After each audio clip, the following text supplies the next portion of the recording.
没走，被流量绑架，在这个掌声当中，他失去了自己拍粉红的单元，轻松流量又大。欢迎回到本周讽特报，我们已经拍骂人，火星书当说早拍一点，反过来在法院上说我们限制他，他没办法直播啊。本人是没有脚本，他不会讲话。100万的 YouTube 没有人帮你剪片，没有帮你想脚本，没有摄影师帮你拍，没有企划，到100万是不容易。员工对他蛮不满，或有一些不实的一些影片，上百万的营业额掉到个位数，流量在他身上，他怎么讲，受众就怎么相信。合约是开公司，听到收益误测公司，他也有给压榨他，都拿7382请财务调查佐证，收集资料，便来反击，把所有的事澄清。钱在赚久，知心的朋友重伤我们这么深，那个时刻我们是很难受的。对人性会有一种怀疑感。Ladies and gentlemen, welcome the host.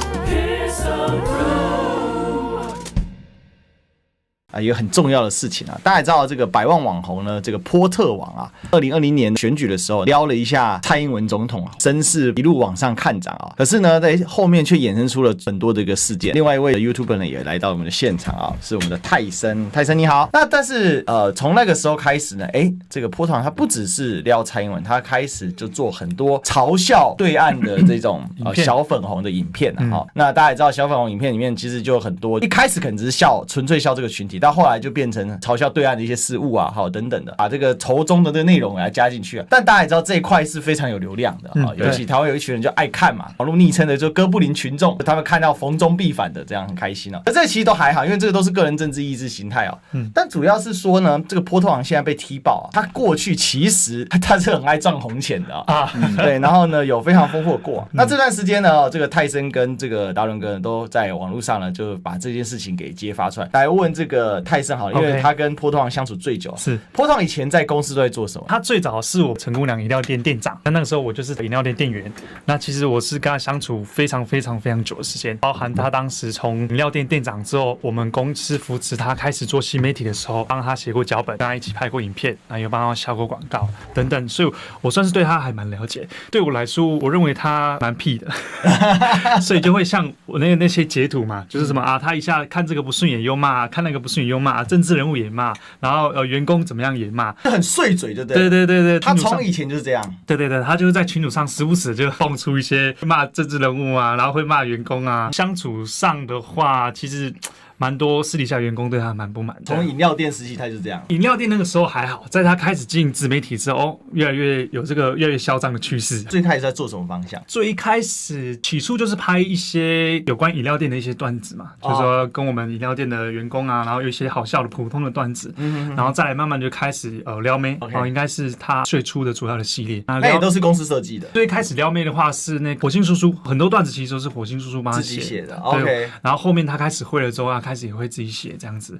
那其实很多影片的方向啊，或者是脚本啊，最一开始包含为大家熟知的就是说，陈姑娘跟那梅金的董事基金会的那个问题，对不对？一开始他会红的其中一个原因也是那时候梅金有一些董事基金会的攻击，然后可能恶意的检举。那最开始红的时候，他那个时候出来回应这件事情，然后就有上新闻嘛。那个脚本是我看到是火星叔叔念一句，他讲一句；火星叔叔念一句，他讲一句，我就在旁边的。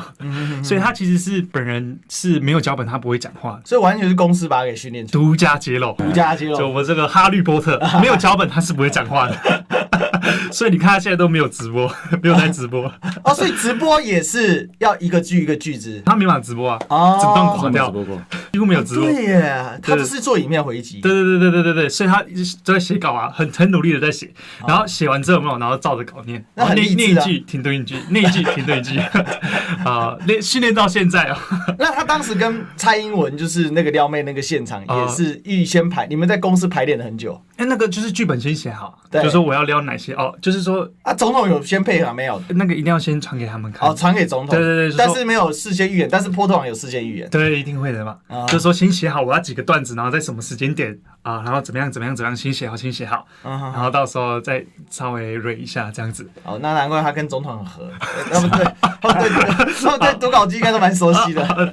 对，好了，开玩笑的啦，因为我们都知道蔡总统就很喜欢用读稿机。对，好的，痛也蛮蛮屌的。哈利波特也是啊，对，读稿机达人，他是几年先到巨阳？就是当时这个饮料店，应该是最开始是在陈姑娘，陈姑娘哇，他是几年了？很久了，几年没有，也有快将近8、9年了。哦，对，很久了，很久。难怪他变成这样，你们会很心痛。真的，一开始其实我跟他相处就像是朋友，像是兄弟一样，我们一起去健身啊，一起出去玩啊，然后一开始我们都还好好的，但是后来他就怪怪的。我个人看法，我觉得他是被流量绑架。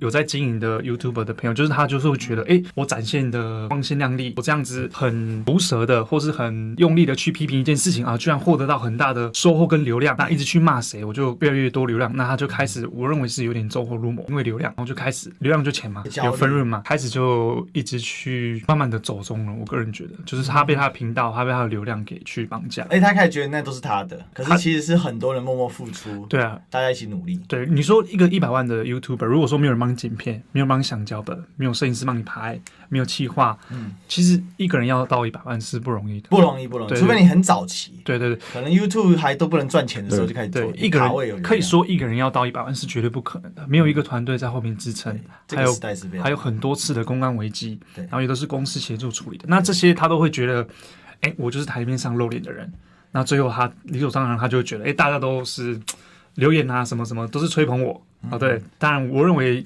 就慢慢开始大头症嘛，那最后他在这个掌声当中，他失去了自己。大家应该都还记得，他就是撩那个蔡英文总统，是从那时候开始出现问题。之后他就开始，因为那时候获得极大流量，我记得他撩总统上还没100万，对不对？对，还没。那个时候。当年火星叔叔的愿望就是要让波特王到100万啊，就是他撩完之后，那个时候其实一开始风向不是很好，开始就是有一些公关危机，然后有名嘴在开始说，你们合约一定是签中国台湾，但是最后我们秀出来合约我们是签 ROC 中华民国，然后开始风向慢慢绑回来。那其实那些都是火星叔叔在帮波特操作，但一开始波特其实还有一点消金态，你都有看，他说我之后再整拍的轻松也没有办法了，风向不好的时候他就开始怪公司啊，你看我都提醒过你们了，其实那只是台面上。风向搬回来之后，他就会开始捡枪了，然后说我是全台湾膝盖最硬的男人啊。捡完之后呢，他就开始去拍一些反中的影片。其实，在起初的时候。公司是没有反对，因为他可能一个月一开始很少，我记得一开始好像是几个礼拜1支而已，但他发现他这个流量越来越大，所以他就变成可能一个礼拜1支，一个礼拜2支，一个礼拜3支。一开始分红1周好几爆，接下来就越拍越多。其实那个时候就有跟他说，因为我们开始发现他的状况越来越不好，因为他那个其实就是点人家的留言来骂人家。其实这个内容在我们来讲，其实做这个是很容易的，因为你只要抓留言出来，就在想怎么样去呛他。这个有好多网红在做。对，其实这种内容对我们来讲，对我们新媒体来讲非常容易。对，我们不用去想梗，我们不用去出外景，我们不用去想一些有的没有的梗啊，撩妹也都不用想，比撩妹还容易，对吧？也不用别人，他开始就不做其他的系列。第一个又轻松，流量又大，然后开始慢慢越拍越多，越拍越多。火星叔叔就警告他，就是说你现在已经是100万网红，一个100万网红对社会你有责任、有义务，需要去跟大家传，至少是有一些正向的东西要传给大家，不然这样台湾的媒体环境会越来越不好。当时火星叔叔就跟他这样讲，但是他就是不想要听，反过来在法院上说我们限制他拍这个粉红的单元。对，是这样。所以他就一口气就把公司告上去了。他那个时候，当时他直接就是跟火星说，他一直拍这个，觉得他心有受到影响，因为他一直骂别人，他一直要跟在这个状态里面，他觉得那个时候他还没有跟公司决裂的时候。对，他就有跟火星叔诉苦，就是说你看我每天拍这个，我觉得我会陷入到那个就是一直想骂人的那个情绪当中。对，他就表示这个不愉快跟不舒服。那火星叔当然理所当然就跟他说那没关系，那你就少拍一点，这类的东西，那可以拍一些别的。最后变成他到法院去主张说限制我拍这个频道粉红单元。话倒过来讲。对，然后最后就变成这样。当时真的是非常好，完全没有想到，我们把他扶植起来。我们那时候也是全力的去辅佐他，对帮他投广告啊，把他所有公司的资源都是放在他身上。对，我们没有想到会有这一天。真的，对啊，那个感受其实钱倒是我认为钱在赚久，但是失去了一个这么多年来的一个知心的朋友，然后还有重伤我们这么的深，我觉得那个时刻我们是很难受的。最先开始是怎么发现波特王开始怪怪的？后来怎么搞到这个诉讼的？波特王他开始 po 一些不实的一些影片之后，那开始我要出来拍片来反击，把所有的事情，很多人说我是在反击啊，那我的角度我应该是在做一件事情叫澄清啊。那澄清这件事情要干嘛？就是我认为在火星，他们比较在乎人的感受和人性的之间这个相处，他们会比较在乎。这个上百万的营业额突然掉到个位数，甚至几千块钱，好，所以我们就收集资料，把所有资料一点一滴的慢慢累积。例如说，我们到底他说我们都压榨他，都拿7382这样的方式，那事实是不是如此？那我们就请财务调出所有的佐证。直接一点是，我觉得他没种。没种，没种。他对自己的社会责任，他其实不太清楚。因为你有一点影响力的人，讲话要很小心。对，对啊。那可是感觉起来他不是这样的。我觉得他在这个赚红钱这一块，他用否认的方式是非常瞎的。而且他否认的方法很拙劣哦。这一块是不是泰森跟我们分享？我说他就一样把人家给抹红，反正现在流量在他身上，他怎么讲，那他的受众就怎么相信。那现在只要有人攻击他这一点，他就也把人家给抹红啊，都抹进来。对啊，那最终就是比谁的粉丝数多啊，谁讲的就更多人相信。这个我非常有感受。是因为粉丝数多讲的话就正确，这已经是台湾有一些偏差了。因为正确的事情，以前我说这古人说真理不辩自明，我说鬼扯。在这个后真相时代真理要越辩才会明，辩还不一定明呢，不辩稳死。对，一定是这样，因为真理就是真跟假的传播的成本都变得很低。